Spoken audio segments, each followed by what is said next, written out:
Olá, é uma alegria muito grande poder mais uma vez compartilhar a palavra do Senhor com você neste domingo muito especial, o domingo de Pentecostes, uma data que, sem sombra de dúvidas, é um divisor de águas na vida da igreja cristã e em toda a sua obra.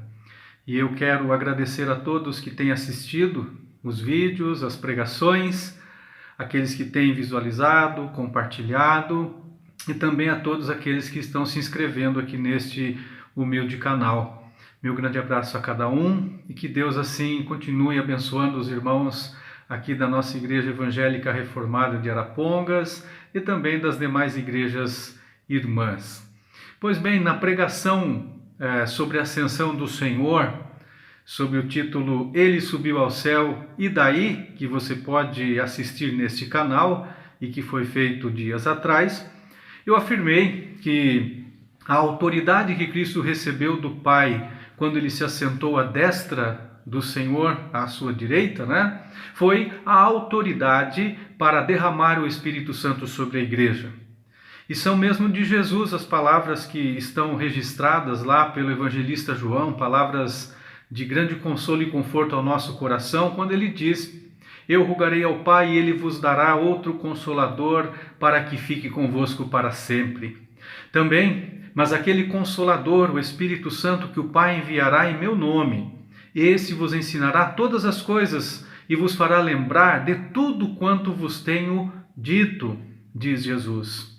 Portanto, nessas promessas do Senhor, ele conforta os seus discípulos e a cada um de nós, prometendo-lhes um outro Consolador, referindo-se à pessoa distinta dele, que viria para substituí-lo, um Consolador então semelhante a ele. E ele diz ainda: mas quando vier o Consolador, que eu da parte do Pai lhes hei de enviar, aquele Espírito de verdade que procede do Pai, ele testificará de mim. Está lá no Evangelho de João. Então, de acordo com as Escrituras, Jesus Cristo é o Consolador. O Espírito Santo é outro, semelhante a Jesus Cristo, que veio então substituí-lo neste propósito de consolar os seus discípulos e a sua igreja. Porquanto há nesta afirmação três certezas: que Jesus é o Consolador, que o Espírito é o Consolador e, conforme lemos também em toda a palavra de Deus, o nosso Deus Pai também é Consolador. Por isso, o Consolador é aquele que conforta, que exorta, que guia, que instrui, que defende. É um amigo que nos assiste em todos os momentos. Por isso também é que essas atividades de uma pessoa não é uma mera força. O Espírito Santo não é uma mera força, uma energia, um poder, uma influência positiva ou um elemento esotérico que você pode conquistar com os seus próprios esforços. É assim que também nós confessamos no credo apostólico: eu creio no Espírito Santo. Também professamos no credo niceno: cremos no Espírito Santo, que é Senhor e vivificador. Também no nosso credo atanasiano, o Espírito Santo procede do Pai e do Filho. De igual modo, nós também ensinamos por meio da nossa confissão de fé belga, no artigo 11, quando fala da divindade do Espírito Santo. E no nosso catecismo de Heidelberg, na pergunta 53, quando pergunta-nos o que cremos a respeito do Espírito Santo. Eu não pretendo, é claro, aqui neste momento também, falar tudo o que precisa ser dito a respeito do Espírito Santo, mesmo porque seria muita pretensão minha, mas quero sim, em primeiro lugar, e falar a você que é importante nós não nos esquecermos que o Espírito Santo é uma pessoa, exatamente pessoa do Espírito Santo. Você que está aí me assistindo é uma pessoa que tem seu nome, tem sua personalidade, tem seu caráter, os seus sonhos, as suas ações e os seus projetos. E é necessário, sim, reafirmar que o Espírito Santo é uma pessoa e tratá-lo como tal. É essencial para a fé cristã. Charles Sproul escreve o seguinte: uma personalidade inclui inteligência, vontade, individualidade. Uma pessoa age por intenção. Nenhuma força abstrata pode tensionar fazer qualquer coisa. Boas ou más intenções são limitadas aos poderes dos seres pessoais, e ele afirma isto a respeito do Espírito Santo. Por isso, nós vemos em toda a Escritura que o Espírito Santo fala, clama, testifica, ensina, revela a vontade do Senhor, guia-nos à verdade, distribui os dons, habita no crente. O Espírito Santo se entristece, peca-se contra o Espírito Santo, é Ele quem ora e intercede por nós. É o Espírito Santo que proíbe muitas coisas, que decide muitas coisas, que regenera, que glorifica Cristo e que chama-nos como igreja ao seu trabalho. O Espírito Santo é um ser pessoal, sendo distinto do Pai e do Filho. Por isso, Charles Hodge também nos diz o seguinte: o Espírito Santo tem ainda inteligência, tem vontade, tem sensibilidade. Em segundo lugar, é importante falar sobre a natureza do Espírito Santo. O Espírito Santo é o próprio Deus, conforme lemos em Atos 5, 3 e 4. E ele integra a Santíssima Trindade, sendo da mesma essência do Pai e do Filho. Jesus, lá em João 14, 17, afirmava que o Espírito Santo habita naquele que crê. O Espírito de verdade que o mundo não pode receber porque não o vê e nem o conhece. Vós o conheceis porque ele habita convosco e está em vós. É assim, desta forma que o Espírito Santo na vida de todo crente é um privilégio permanente, principalmente após o evento do Pentecostes. O Espírito Santo é o amigo, o companheiro, o mestre, é o consolador para todos os momentos da nossa vida. O salmista diz isso também: para onde me irei do teu Espírito? Ou para onde fugirei da tua face? O Espírito Santo é da mesma essência do Pai e do Filho. E sobre esta verdade, o Catecismo de Westminster Maior, na pergunta 11, ensina: como podemos saber se o Filho e o Espírito Santo são Deus iguais ao Pai? E ele responde: as Escrituras revelam que o Filho e o Espírito são iguais ao Pai, atribuindo-lhes os mesmos nomes, atributos, obras e culto, às quais só pertencem a Deus. A obra, a natureza. E em terceiro lugar, é importante falar sobre exatamente este elemento que marca também a nossa vida, que é a ação, a obra do Espírito Santo.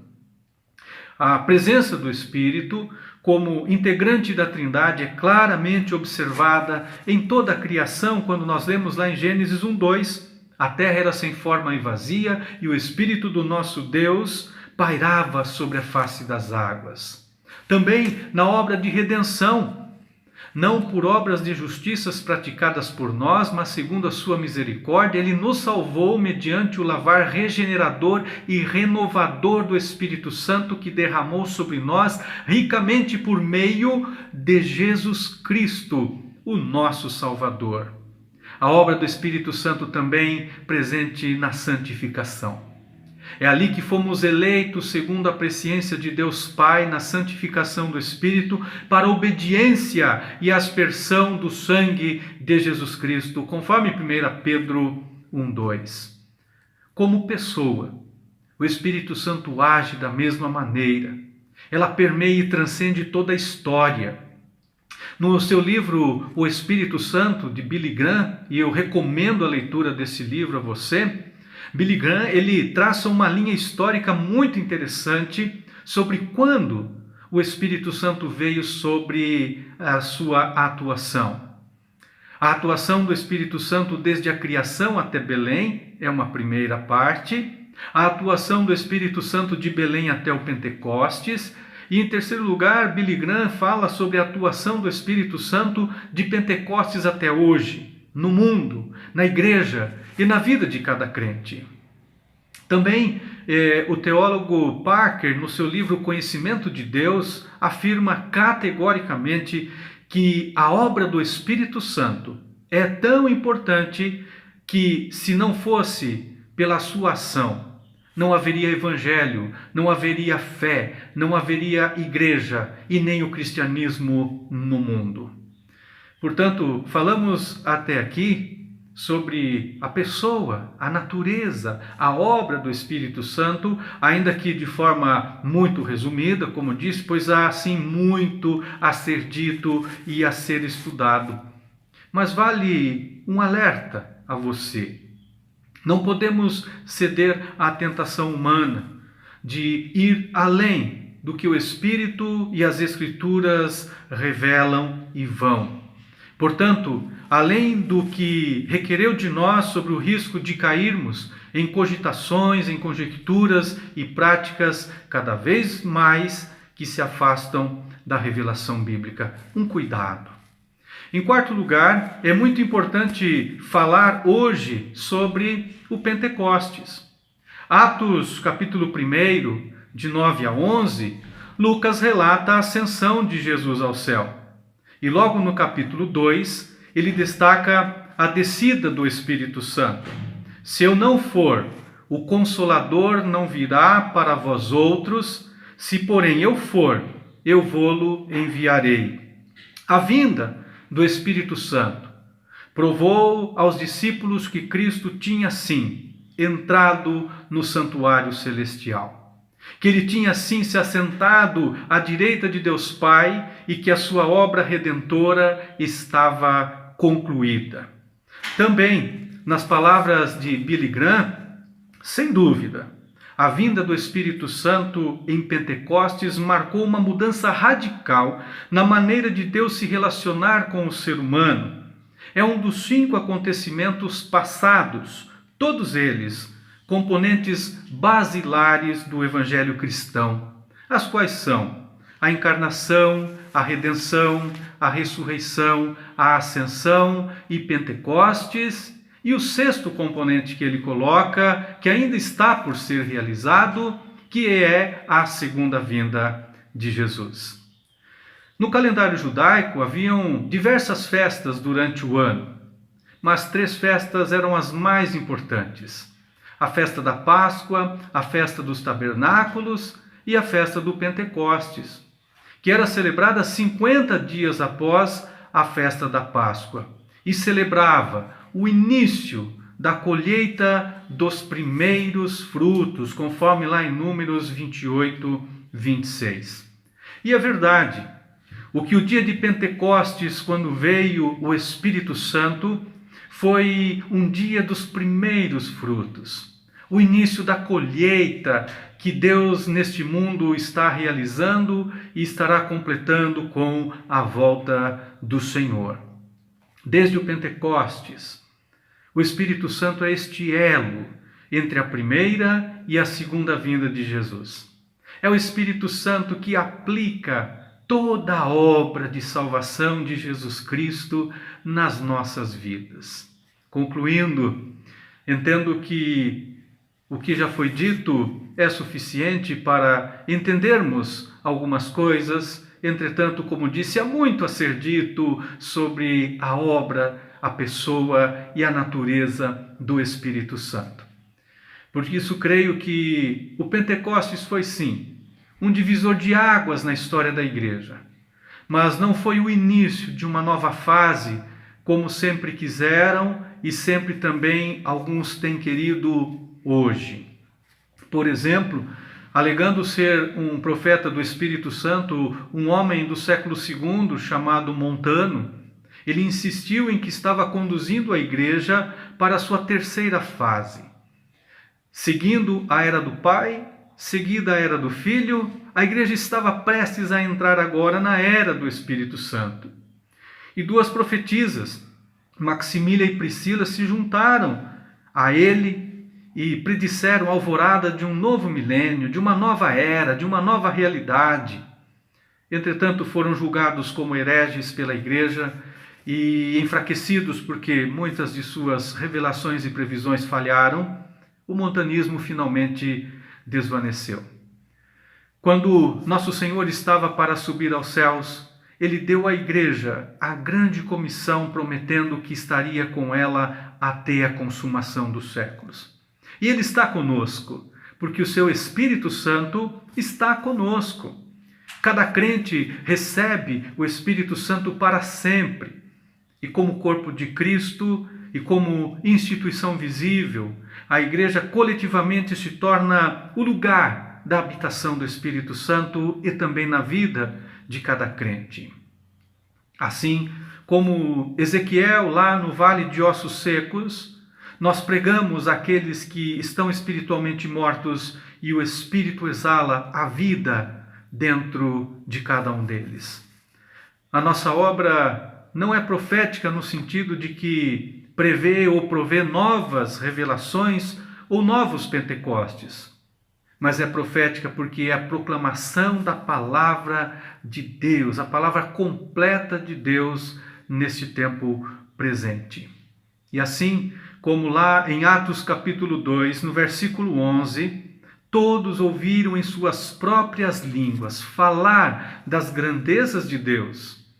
Fomos também chamados como igreja, como filhos e filhas e discípulos, a ser raça eleita, sacerdócio real, nação santa, povo de propriedade exclusiva de Deus, a fim de proclamar as virtudes daquele que nos chamou das trevas para a sua maravilhosa luz. Nas palavras de Michael Horton, assim, sejam quais forem os dons da graça que Deus nos deu por meio do seu Espírito Santo, eles devem obedecer a esta regra. Eles não são para nosso próprio prazer ou benefício, mas são para nos equipar e equipar a sua igreja na tarefa como povo missionário de Deus. Temos o mesmo Espírito Santo dentro de nós. E ele nos faz testemunhas de Cristo até o fim dos tempos. Nas palavras do meu professor e saudoso reverendo Antônio de Godoy Sobrinho, o Espírito Santo é como um refletor aceso apontando para a cruz de Cristo. E por fim, nas palavras do grande pregador Martin Lloyd-Jones, o ministério do Espírito só pode ser compreendido e avaliado de modo correto dentro da perspectiva cristocêntrica. Um enfoque sem esta consideração consiste num esquecimento do Espírito. Há o perigo de enfatizarmos erradamente o Espírito em detrimento do Filho. Quando a igreja compreende adequadamente quem é Cristo e o seu ministério, ela honra o Espírito, porque o Espírito é quem nos conduz à verdadeira compreensão de Cristo.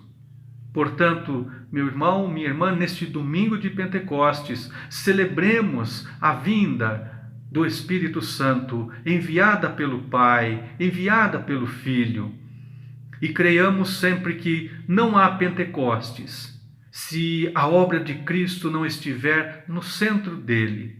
E se tudo não for para a glória de Deus Pai. Oremos sempre para que o Espírito de Deus encha as nossas vidas, para que os dons que recebemos sejam para a glória de Cristo e evidenciem Cristo. Que todos os nossos talentos e que o fruto do Espírito Santo esteja também presente nas nossas vidas, como obra do Espírito Santo, apontando para a cruz, apontando para o Cristo ressurreto, o Senhor da igreja e o Senhor da nossa vida. Assim seja, agora e para todo sempre. Amém.